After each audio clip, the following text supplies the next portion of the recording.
اچھا ایک اور بات، پچھلے سال بھی میں نے بات کی تھی اس پر جناب اسپیکر صاحب، میں نے توجہ دلایا تھا سندھ حکومت کو مگر توجہ نہیں گئی. اقلیتی کمیونٹی کے لیے، غیر مسلموں کی عبادت گاہوں کے لیے، ان کی مرمت، تزئین و آرائش اور ان کی عمارتوں پر جدید آلات کی تنصیب کے لیے 152 کروڑ روپے رکھے گئے ہیں تاکہ وہ اپنی مذہبی رسومات خوشگوار ماحول میں ادا کر سکیں. رکھیں آپ نے، مگر بات یہ ہے پچھلے سال آپ نے 138 کروڑ روپے رکھے تھے. میں نے اس وقت بھی بات کی تھی کہ آپ نے اقلیت کے لیے یہ چیزیں رکھی ہیں، اکثریت کی عبادت گاہوں کے لیے کیا رکھا ہے؟ مسلمانوں کی عبادت گاہوں کے لیے، مسجد کے لیے کیا رکھا ہے؟ مدارس کے لیے کیا رکھا ہے؟ اس وقت بھی کوئی جواب نہیں آیا. میں نے توجہ دلایا، یہ یہاں پر سے ہم اسپیچ کرتے ہیں، ایک رسمی اسپیچ ہے، کچھ بھی نہیں ہونا. یہ جو کتاب ہے نا، جو لکھ دیا گیا بس لکھ دیا گیا، سب رسم میں پورا کیا جا رہا ہے. مجھے یہ بتایا جائے کہ اس کے بعد کیا اس میں کوئی ایک حرف کا اضافہ کرے گا؟ کوئی کیا ہماری باتوں کا اضافہ کیا جائے گا؟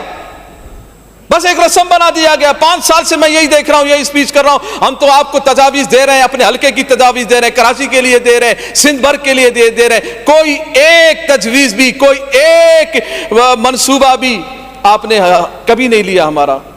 میں نے پچھلے سال آپ سے یہ بات کی کہ 138 کروڑ روپے اقلیتوں کی عبادت گاہوں کے لیے رکھا گیا، تو اس مرتبہ آپ کو چاہیے تھا کہ آپ مساجد کی تزئین و آرائش کے لیے، مساجد کی مرمت کے لیے، مساجد کی تعمیرات کے لیے، مدارس کی تعمیرات کے لیے اور ان کو سہولت دینے کے لیے آپ کو اس بجٹ میں کچھ نہ کچھ رکھنا تھا. مگر افسوس کی بات ہے کہ کچھ بھی نہیں رکھا گیا.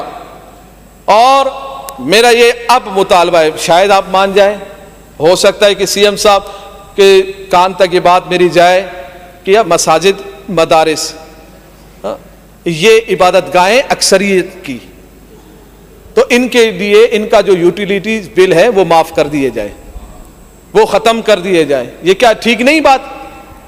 یہ مناسب بات نہیں. یہ کیا سیاست کی بات ہے؟ یہ کسی پر تنقید کی بات ہے؟ ایک ٹھیک سی بات ہے، آپ کو سمجھ آ جائے تو کر دیں، نہیں کرنا ہے تو نہ کریں. انشاءاللہ تحریک لبیک پاکستان کی حکومت آئے گی، ہم خود کریں گے انشاءاللہ.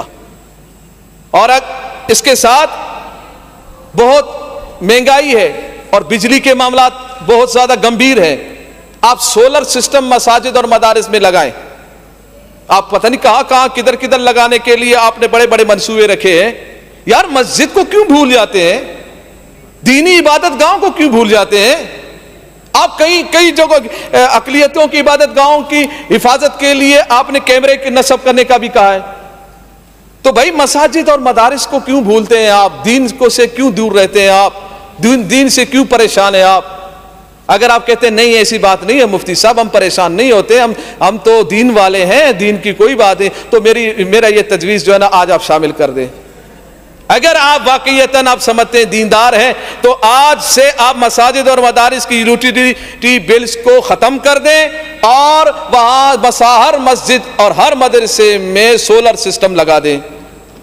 کیا اتنا بھی گنجائش نہیں ہے دین کے لیے، اسلام کے لیے؟ اس بجٹ میں اتنی گنجائش بھی نہیں ہے کہ 2247 ارب روپے میں سے اتنا پیسہ بھی مسجد اور مدرسے کے لیے آپ نہیں دے سکتے؟ اگر نہیں دے سکتے تو افسوس ہے. دل کی تسکین کے لیے کچھ نہیں، دل کی تسکین کے لیے کچھ نہیں، قرآن کی تلقین کے لیے کچھ نہیں. بحث رہ گئی ہے اسلام پہ، لیکن بحث رہ گئی ہے اسلام پہ، لیکن بجٹ میں دین نبی کے لیے کچھ بھی نہیں. اللہ اکبر. اللہ تعالیٰ عقل سلیم عطا فرمائے.